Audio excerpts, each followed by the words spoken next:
Muy buenas a todos y a todas, y bienvenidos a este segundo vlog, en el que hablaré de una manera sencilla y objetiva acerca de la historia más recóndita y fundación de la Organización de los Testigos de Jehová. Y antes de continuar, te invito a que si no lo has hecho y si lo deseas, claro, veas mi primer vlog, el cual es básicamente una introducción a los Testigos de Jehová. Y si no los conoces o no sabes casi nada de ellos, podría ayudarte a que te hagas una idea general de quiénes son y su manera de pensar. Este segundo blog lo dividí en dos partes, ya que es mucha información. En esta primera parte analizaré los orígenes más lejanos y recónditos de la organización, esa larga historia de influencias que se fue adoptando a través de los años y en base a la cual fue fundada la propia organización de los Testigos de Jehová. Por otro lado, creo que está de más decir que esta primera etapa de influencias es prácticamente desconocida por la inmensa mayoría de testigos de Jehová del mundo entero. Y en la segunda parte profundizaré todo el proceso conocido y más aceptado por la propia organización y los testigos de Jehová en general, en cuanto a su fundación, origen e historia.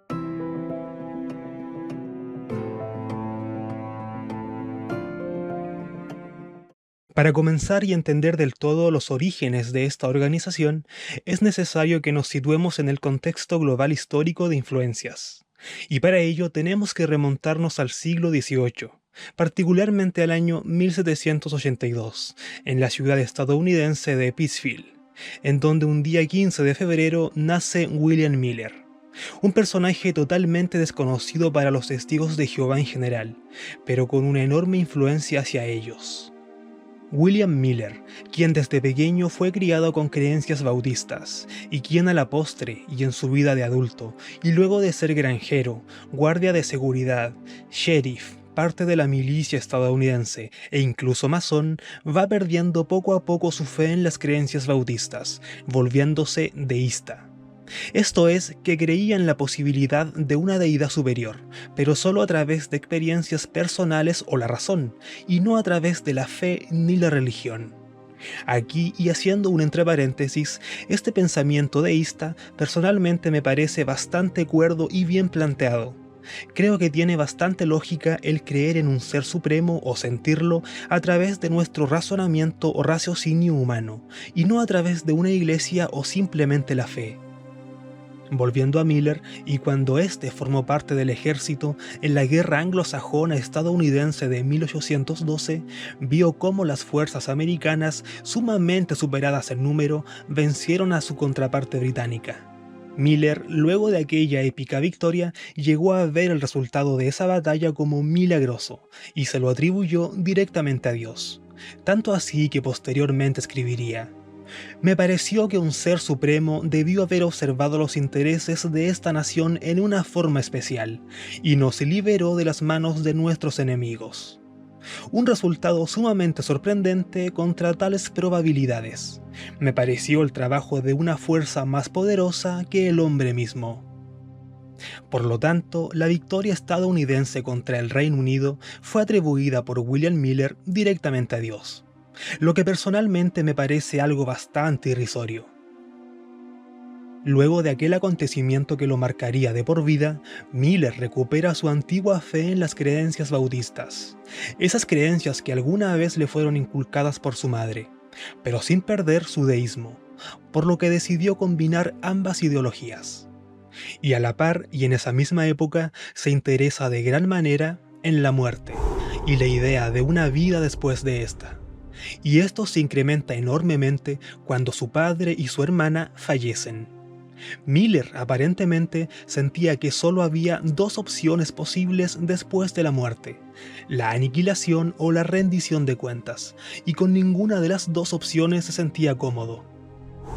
En aquella época, Miller comenzó a asistir como oyente a una iglesia bautista local, y un día domingo el pastor de aquella iglesia se ausentó, por lo que se le solicitó a Miller que leyera el sermón del día, a lo que él accedió amablemente.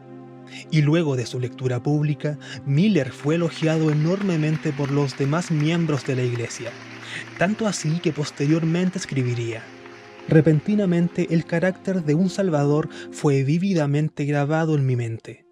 Parecía que podía haber un ser tan bueno y compasivo como para sacrificarse a sí mismo por nuestras faltas, y de tal modo salvarnos de sufrir la pena del pecado. Inmediatamente sentí cuán amoroso semejante ser debería ser, e imaginé que yo podría arrojarme a los brazos de él y confiar en la misericordia de él, un ser tan único. Obviamente, y luego de esta experiencia, Miller confirmó aún más su fe bautista.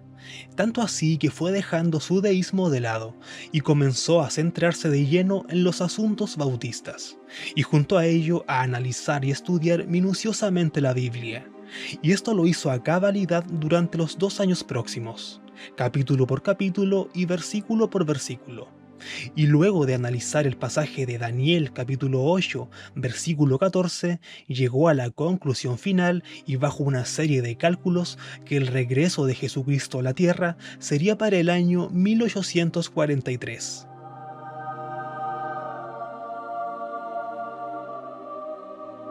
Miller escribió: "Llegué entonces a la solemne conclusión que en cerca de 25 años a partir de esa fecha, todos los asuntos de nuestro estado actual se colapsarían". Durante los siguientes años, Miller continuó estudiando sus teorías y predicciones, además de escribir una serie de artículos y dando muchas conferencias. Sus seguidores fueron llamados milleristas. Desde el año 1840, 3 años antes del supuesto regreso de Jesús a la Tierra, el millerismo se convirtió en una campaña nacional en los Estados Unidos. Tanto así que salió un periódico quincenal titulado Señales de los Tiempos, el cual alertaba a la población de la inminente llegada de Jesucristo a la Tierra. Por otro lado, y en base a nuevas investigaciones y cálculos, Miller predijo con más exactitud que la venida de Cristo a la Tierra tendría lugar en algún momento entre el 21 de marzo de 1843 y el 21 de marzo de 1844. Sí, la venida de Jesucristo era inminente.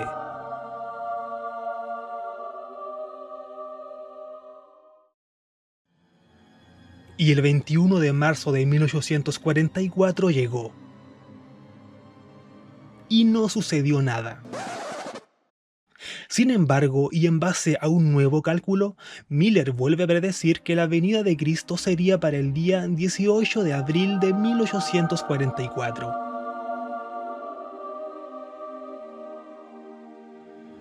Y el 18 de abril de 1844 llegó. Y no sucedió nada. Ante este segundo bochorno, Miller respondió públicamente escribiendo: "Confieso mi error y reconozco mi decepción, pero aún creo que el día del Señor está cerca, casi a la puerta". En este punto es importante resaltar que Miller reconoció sus errores y fallidas profecías, considerando que contaba con un amplio grupo de seguidores que confiaba 100% en él y en sus estudios.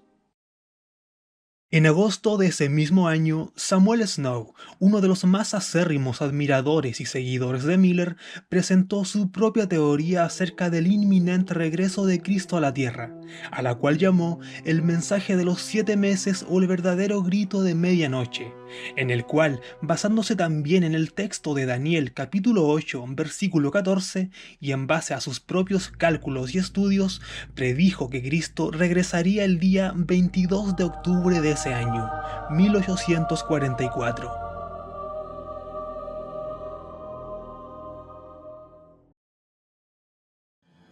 Y el 22 de octubre de 1844 llegó.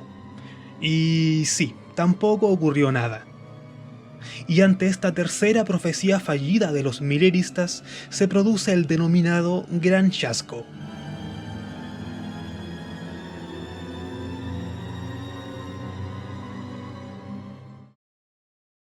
Pero, ¿qué tienen que ver William Miller y Samuel Snow con la organización de los Testigos de Jehová? Sigamos analizando la historia. Después del Gran Chasco, muchos milleristas, como es lógico, simplemente renunciaron a sus creencias. Algunos, por supuesto, no lo hicieron, y proliferaron los puntos de vista y las explicaciones de por qué se había fallado 3 veces en la predicción. Si se supondría que esos cálculos e investigaciones estaban bajo hombres sumamente capacitados y con un enorme conocimiento bíblico.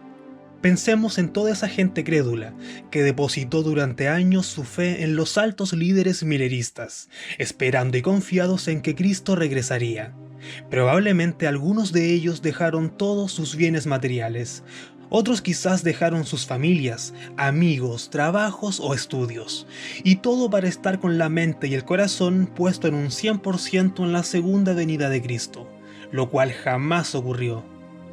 Esta parte en la historia del milerismo me recuerda muchísimo a un capítulo de Los Simpson, en donde Homero cree que vendrá el día del juicio final, y para ello se basa en sus propias teorías y cálculos. Homero sale a anunciar su mensaje a la ciudad, provocando paranoia en gran parte de la gente, la cual le cree y lo sigue. Y el día señalado se van a lo alto de una meseta a esperar el gran día del juicio final, el cual nunca llegó, provocando de este modo decepción y rabia en la gente, además de burlas. Por su parte, Miller aún creía en la segunda venida de Cristo, y siempre pensó en que debía de haber algún error en la cronología de la Biblia que provenía quizás de algún error humano que podría haber modificado alguna fecha, y que esto de una u otra forma hubiese afectado o alterado sus profecías. Después de octubre de 1844, donde ocurrió el Gran Chasco, el movimiento millerista se dividió en varios grupos. Algunos volvieron a sus anteriores iglesias, otros continuaron buscando fechas para el cumplimiento de la profecía. Otros buscaron una explicación acerca del por qué Cristo no había venido, pues estaban seguros de que los cálculos de Miller eran los correctos. Este último grupo, seguidores de Miller por supuesto, llegó a la conclusión final de que lo que ocurrió en 1844 era el comienzo del juicio, y no la segunda venida, ya que nadie sabe el día y la hora del regreso de Jesús, según Mateo capítulo 24 versículo 36. Lo curioso es que este texto fue aplicado recién ahora, cuando las profecías de Miller habían fallado. De lo contrario, probablemente jamás lo habrían tomado en cuenta. De este grupo, que reinterpretó los eventos ocurridos luego del Gran Chasco, surgieron lo que hoy es la Iglesia Adventista del Séptimo Día y la Iglesia de Dios del Séptimo Día. Por su parte, William Miller murió el 20 de diciembre de 1849, sin ver ninguna de sus pseudoprofecías cumplida, pero aún en su lecho de muerte estaba convencido que la segunda venida de Cristo era inminente.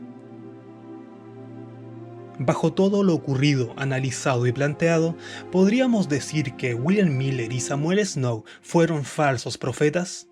Sin lugar a dudas, la respuesta es un categórico sí. Pero en todo este contexto, ¿qué tiene que ver la organización de los Testigos de Jehová? Analicemos un poco más la historia. La Iglesia Adventista del Séptimo Día, uno de los principales grupos que surgió tras el Gran Chasco, está influenciada prácticamente en su totalidad por William Miller.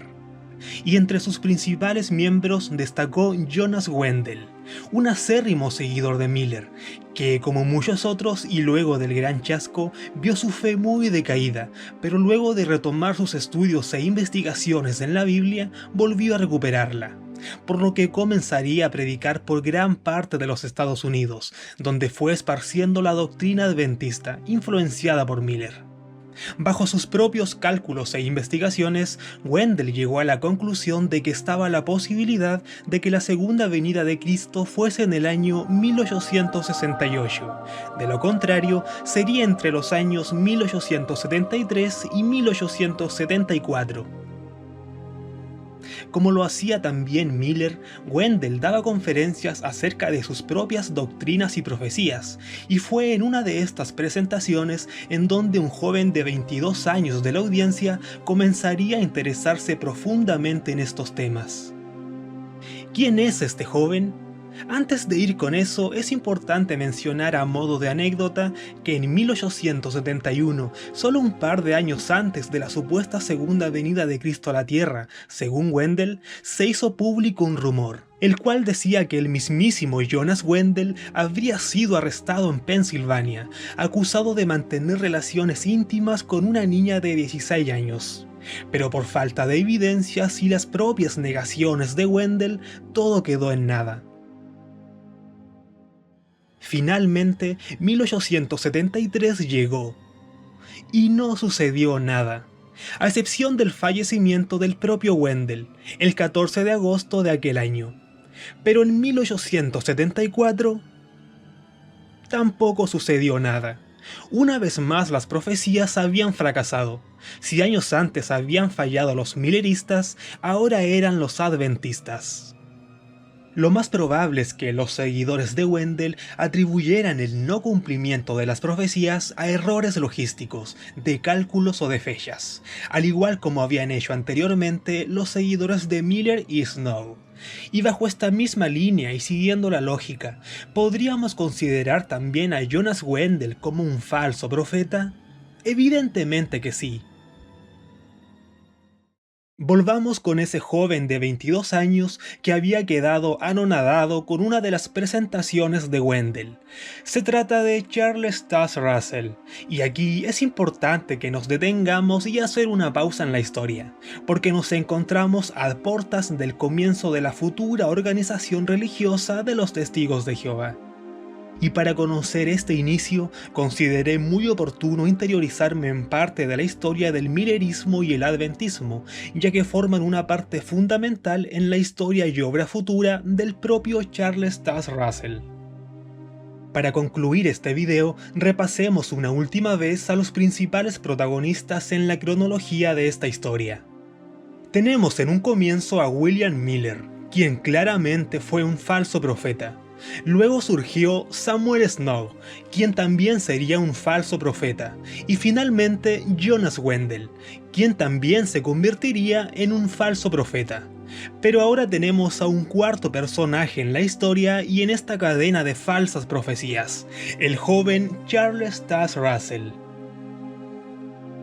¿Quién fue Charles y qué hizo luego de quedar inmensamente conmocionado tras escuchar una de las presentaciones de Wendell? Todo esto lo analizaré en una segunda parte en mi tercer vlog. Un fuerte abrazo, gracias por ver el video y cuestiónalo todo. Adiós.